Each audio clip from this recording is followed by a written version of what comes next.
Anyone that says Labour hasn't had anything other than a bad night, I reckon, is in denial. But let's see what Labour MP Josh Simons has to say. Josh, it's been a disaster, hasn't it? Well, Harry, I think the message from voters is clear. Voters want change. They voted for it last July. And the results overnight have demonstrated that voters want to see change delivered further and faster and more of it. And in the places that we've done that, as in Doncaster with Doncaster Airport, voters have stuck with Labour. And in places where voters want us to do more, the Reform Party have benefited.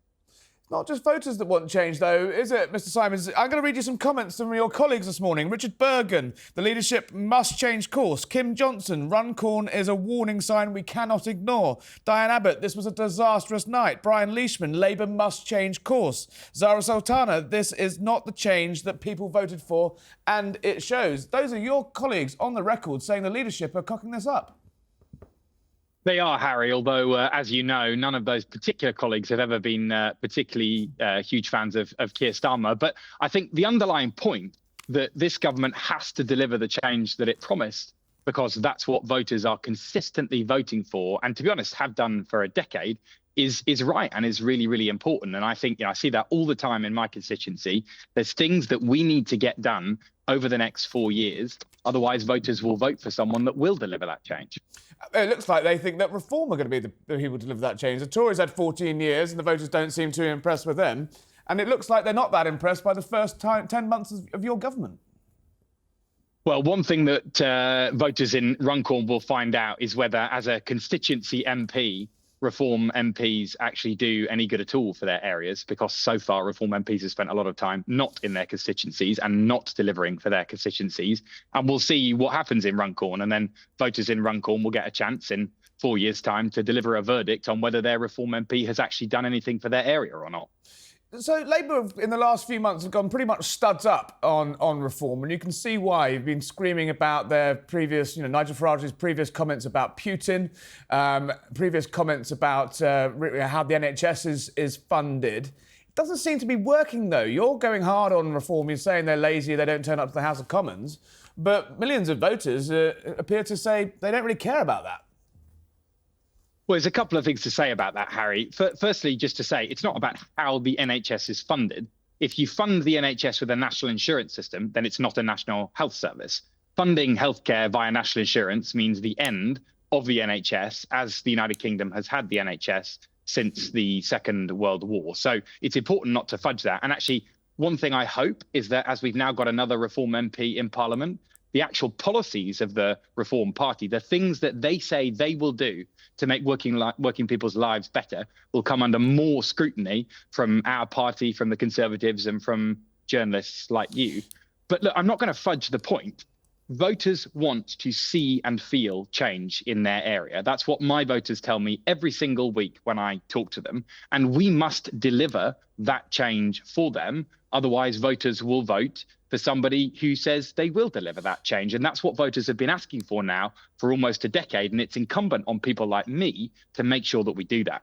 Are you totally confident the leadership have got this right? If you look at the issues that came up, especially in Runcorn, but across the country, reforms to PIP, for example, the taking away of winter fuel payments. And I know you're going to say that the government has to make tough decisions, but the voters don't like these tough decisions. Are you doing enough to really justify what the leadership are doing?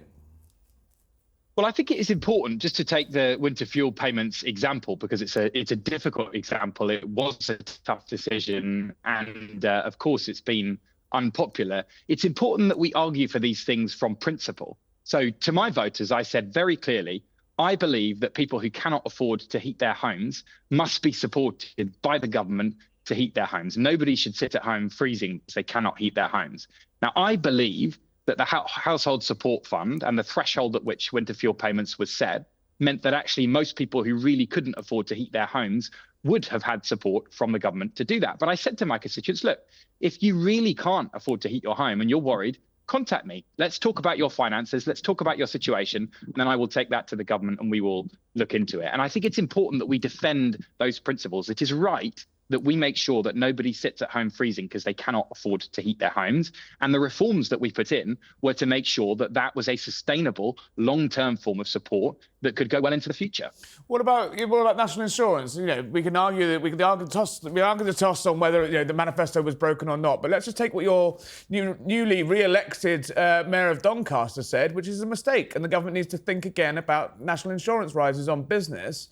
Across the board, be it from MPs, yes, of the left, to Labour, former Labour voters in 2024 who have now switching to Reform and elsewhere, to your own elected candidates and politicians saying, government has made mistakes in the first 10 months. Is there any acceptance from the centre, I know you're a sort of loyalist Starmer supporter, from your sort of faction of the party, that perhaps the first 10 months have got things wrong? Well, the thing I am loyal to above all else is the working people who elected me. And it's for them that we have to deliver change over the next few years. My voters are angry, and they are right to be. And the more I see of the reasons why they're angry, the more I learn about the projects that they've been promised for 10, 20, 30, 40 years, but actually haven't been delivered, the more I think, you know what?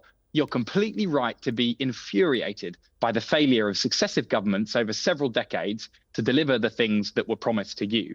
And the thing that we have to focus on going forward is to make sure that millions of people, especially in northern industrial towns like mine, who feel that for decades now, the things they care about haven't been done, we have to do those things with an impatience, with a relentlessness that, frankly, people are demanding of us for good reason. You guys have had a pretty shocking night. The Tories have had an even worse one, you can argue. Who do you see as the opposition now? The insurgent Reform or the struggling Conservative Party? Who's keeping you up at night, as you say, in your northern industrial heartland seat? Well, what is keeping me up at night is the things that I need to get done for my voters. Genuinely, I wake up at 4 or 5 in the morning, restless sometimes, and text my team and harangue them about something that we've not done for an elderly resident, or speeding on a Clapgate Lane, for example, because those things are the things that people want done. And actually, the opposition is much less important to me than the fact that we are in power. We have the power in the state of the United Kingdom, and we have got to use it. You're not going to be in power if these results were replicated at a general election, if some of these swings we're seeing in the country from Labour to Reform. Is it a straight fight now between Labour and Reform? But whether we're in power again after the next general election is not about Reform. It's not about the Conservative Party. The voters seem to think it might be about Reform. They seem to like what they see. Well, I don't agree with that. I think that Reform is an expression of frustration. That's the point. It's not about Reform as a political entity. Reform, those who I spoke to yesterday in Runcorn, I spoke to a lot of people who were going to vote Reform. They were actually sort of relatively reticent to vote Reform. There were a few who were enthused by Nigel Farage. The vast majority weren't. What they were frustrated and they were angry. And you ask why, and you talk about the issues that they felt had not been dealt with for a long time, or that they felt politicians were not comfortable talking about, and you can understand it. And that's the point about being in power. When voters send us a message that we've got to deliver further and faster in ways they can see and feel, that is exactly what we've got to do. But with greatest respect, Mr. Simons, in 2024 at the general election, Reform weren't really, a presence. They were coming third and fourth in some of these seats. They're now, in some of these areas, they're now winning. Is it, the idea of Nigel Farage being, a contender as Prime Minister would have been laughable just six months ago. But yet now, looking at the electoral map this morning, there is a path to power for him there. Is it not an astonishing failure by the Labour Party in just 10 months that you've made this guy who you're obviously highly critical of a contender to lead the country? Well, we'll have to see what happens over the next 3-4 years before the next election. But I really do mean what I say. Politics is in a state of turmoil all over the world. It is changing faster with less predictability. Voters are more volatile.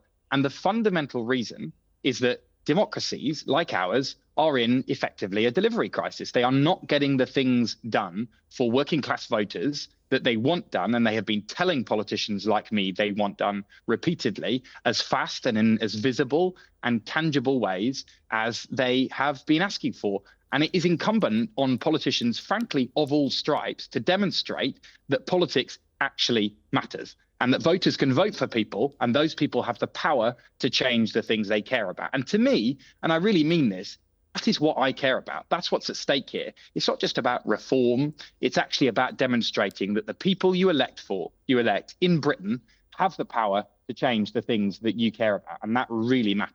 So just in summary, more Starmer, not less. No change in direction. Double down on the decisions made. Keep calm and carry on. I think, Harry, that is a deeply ungenerous reading of what I have just been saying, and you know that. Listen, Josh Simons, I'll let you get back to your voters. Thanks for joining us. Thanks, Aaron.